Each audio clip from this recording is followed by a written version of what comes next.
Breaking news in the last segment from Shams Charania of ESPN. The Los Angeles Lakers are being sold, the majority share, are being sold to a group led by Mark Walter, the CEO and chairman of TWG Global. For those that are unaware, they already had a 26% stake in the team that I was talking about with Guggenheim. And Ramona Shelburne has it as they had the right of first refusal as a part of this process. So this was always going to be heading down this path one way or the other. Mm-hmm. And so now, if you're not aware, Mark Walter is the owner and chairman of the group that owns the Los Angeles Dodgers, the Los Angeles Sparks, and a Formula One team. All are and have been successful. Yes, and the professional, it doesn't say he owns a team. I think he owns the league for the Professional Women's Hockey League, which seems to be successful-ish. Look, he's a guy who's not afraid to spend money, but he's also...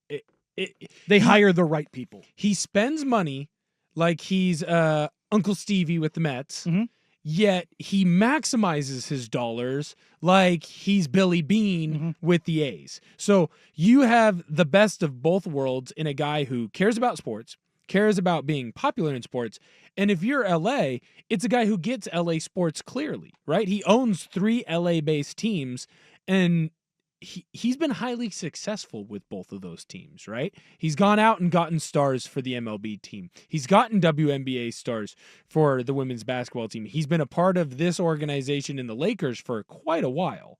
Holy crap. We have the largest valuation sale of a sports team in What's the number? History. What's the number? Take a guess. Take a guess? Well, if you're saying that, we didn't get to double digits on the Billies, did we? We got to double digits on the Billies? Are we going 10.5? $10 billion. Oh my gosh. Wow.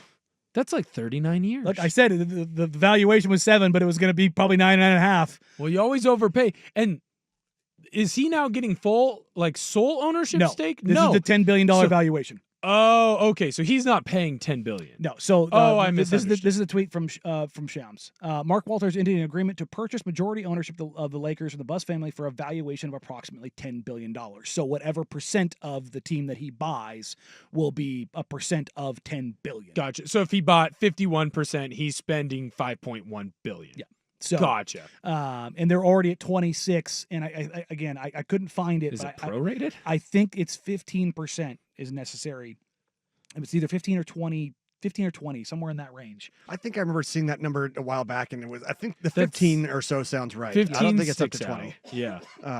But that's what you need in order to be governor. Now, we also saw this with Mark Cuban and the Dallas Mavericks, and then he was unceremoniously pushed out the door. So whether or not Jeannie Buss does indeed stay as the governor and representative voice of the Lakers, I don't know. But I will say, though, that Mark Walter and the Guggenheim Group, who already invested in the Lakers, have a standing relationship with Jeannie Buss, and maybe they're okay with going down that because of the Buss family and their lineage and their heritage with the organization, and allowing that to continue. Obviously, they've been successful. They've won multiple titles in multiple eras. Just 5 years ago, they won a title. Obviously, you had the Kobe Shaq Lakers and then the Kobe Pau Gasol Lakers that also won titles. So it's not like this is a lost franchise. They've been successful in multiple iterations under the leadership of Jeannie Buss. But yeah, this is a $10 billion valuation, the largest valuation in the world. I'm going team sale. I'm going through Mr. Walters' his Wikipedia right now. Why did he choose L.A.? He's not. There's no like L.A. background or basing there because you have money and it's the biggest market. Like, look, New York's the quote unquote biggest market. L.A. is the brand of sports. I think it's the brand of pop culture. Yeah. Because not only do you have all the big sports stars there, but you also have the movie stars, you have the TV stars. Like, yeah, New York, obviously there's like plays and stuff like that, and they still obviously shoot shows, but this seems to be the spot. But this is a guy from Iowa. He went to Creighton. He went to Northwestern. Like, he doesn't really have any ties over there, but he's just smart. Ever since he's been a Dodgers owner, he's already won 2 World Series. He was a part of Andretti Racing, which if you don't know anything about the Andrettis, they're really freaking good at racing. They're the #1 family. He He owns the Cadillac Formula One team. I don't know if that's good or not. I don't watch Drive to Survive. I'll text my brother and figure out if that's halfway decent. He's been a part of your basketball team since basically your last title, right? And even though he didn't get a ring with that crew, he understands the inner workings, right? He understands how the business is done and how he can maximize it or hire people to maximize it. He literally owns a professional league. Oh, and by the way, he's a part of two of the better soccer entities. He's a part of Chelsea and he's part of RC Stratsboro. So this guy, this is the best case scenario for Laker fans. And I hate everything about it. Has a sports team had a better 6 months than the Lakers without winning a title? Is this the best 6 months in the history of sports that a team could have without winning one? I mean, getting Luka gifted to you on a platter, and you got Luka for nothing. Yeah. And then you got AD's not nothing, but yeah, nowhere near the return that was necessary. I mean, we just saw you got Desmond Luka Bane. for pennies on the dollar. Yes, 100%. You got Luka for pennies on the dollar. You got a brand new owner who is the smartest owner in sports right now and one of the owners with deeper pockets, and he's a true sports guy. Who's been successful basically everything he touches. 100%.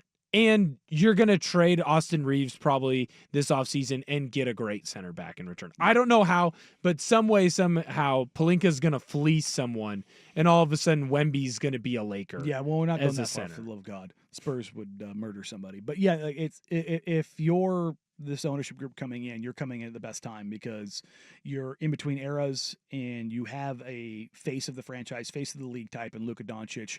You're going to be able to do the LeBron highlight tour when he does decide to retire, and you're going to milk that for every penny it's worth. And you're going to usher in a new era. And this, again, I jokingly say this, but this is like it's not a dark time, but it is like, oh crap, if you're the rest of the league. Because the marquee organization, the flagship organization, honestly, your two flagship organizations, the Celtics and the Lakers, have been sold within a year of each other. The two most storied franchises, 17 and 18 titles. You're talking about 35 titles in your league's history. Those two franchises are turning over to ownership groups that have a metric crap ton of money coming from mom and pop shops, both the Grusbecks and the Buss families. Like, this is like those two teams and what they can do. Now, the Lakers ownership group has proven it in multiple ways in various sports and other entities, up, down, left, right, and everywhere in between. They win. And they have LA ties with the Sparks and with the Dodgers. Right, and they care. Now, to bring it back to a local perspective, what does this do for the Blazers? Does this up the Blazers at all? I think there's a possibility that it does because you're seeing these numbers that just keep going up and going up and going up. Like, if you're selling, now's a good time to sell because you've had now back-to-back record-breaking sales. Right. Actually, back-to-back-to-back when you talk about the Suns, the Celtics, and the Lakers. Like, valuations that were like, whoa. Now, I don't think this is going to bump the Blazers up from $4 to $5 billion. 4.5? But does this bump them up to a solid 4.5? And that makes things interesting. Like, and the fact that this was just kind of quiet, and then boom is surprising and not surprising. But I would imagine this is the ownership version of the Orlando Magic making an offer to the Memphis Grizzlies they just couldn't refuse. That Walter and his group made an offer at a $10 billion valuation when just a few months ago the Lakers were valued at just over $7 billion. Right. Like, you basically gave them a 40% overvaluation to get this done and to start pushing forward, because you probably see that, again, not that a player matters in like a sale. Don't get me wrong, having a Luka, LeBron, a Giannis, a Jokic, it definitely helps. It matters, but when you buy a franchise, you're looking at decades. Right. But I would imagine if you're looking around the league and you're looking at things right now and where things are at, like, if I'm ever going to get in, this certainly doesn't hurt. No, 100%. Well, and you're in a market too, again, like we talked about earlier, where it's never gone down. For the Blazers, the other question that I would have, does this kind of point to a possibility of it being extremely quiet on who does come in and buy the Blazers? You didn't hear anything about this. Now, the Celtics one, that was drawn out. You knew, hey, they were going to be selling, and you had an idea between a couple different buyers of, hey, it's going to be one of these people, right? Yes. is there a chance for the Blazers that all of a sudden we wake up tomorrow and, hey, we're not married like that one poor sucker from earlier in the show, but hey, the Blazers have been sold? See, I feel like this one probably came out of nowhere because He's he was already an kind of a in-house part of candidate it. and he did have the right of first refusal, Yeah. basically. So that's probably why we didn't hear a ton about it ahead of time. So I'm could guessing. So could it still, but is there still a way for it to still stay quiet with the Blazers? Like, is there, I know it's not going to be an in-house person, more than likely. Well, yes, but there's But- going to be, from the press release that we got, it will be a quasi-auction process that's going to be held by a third party.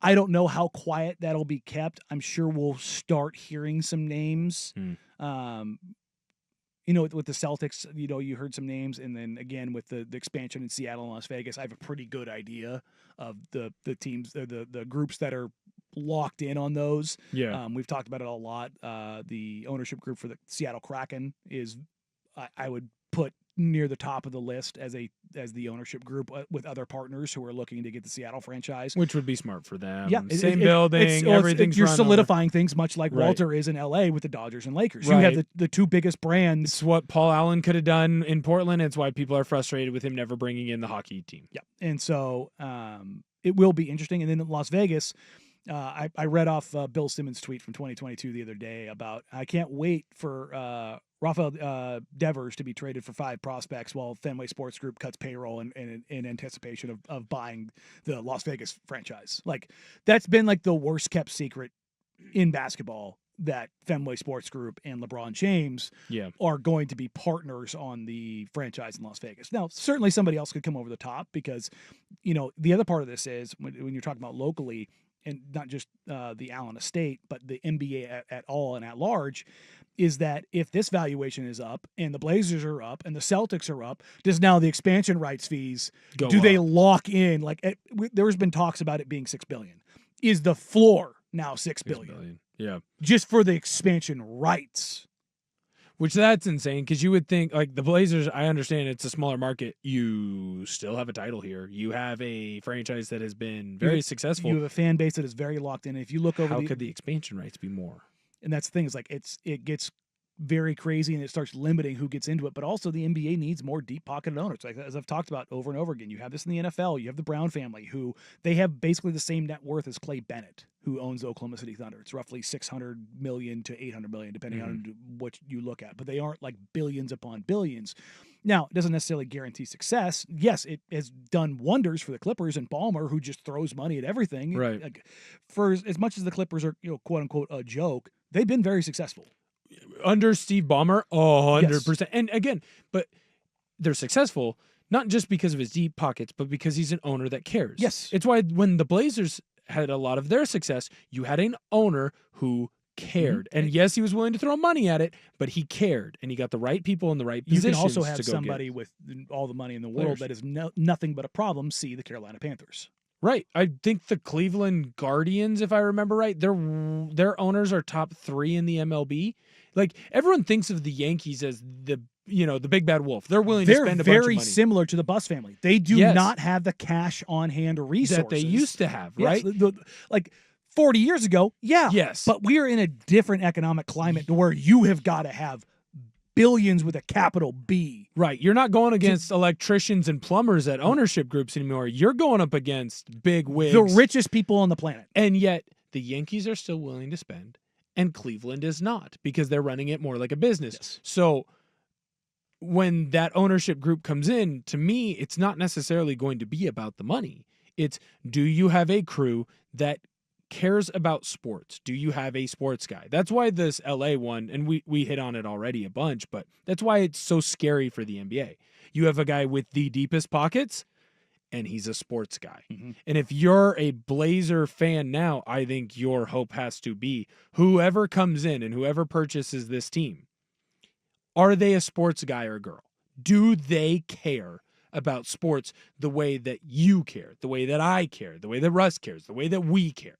Will they care about the team and be willing to spend money or put the right people in charge so that you can maximize the most amount of your money to maximize your franchise? So that wraps up the breaking news of the day, and that's massive news. We talked about the NBA draft now a week away, being potentially exciting. This is a pretty big deal and is going to shape basketball. Like it really is, because I just had a buddy of mine text me who's a big Lakers fan and says, should I be excited about this? And I just sent him a link to my tweet and he goes, yes, no more poverty franchise. It's like, yeah, great. Awesome. Love it.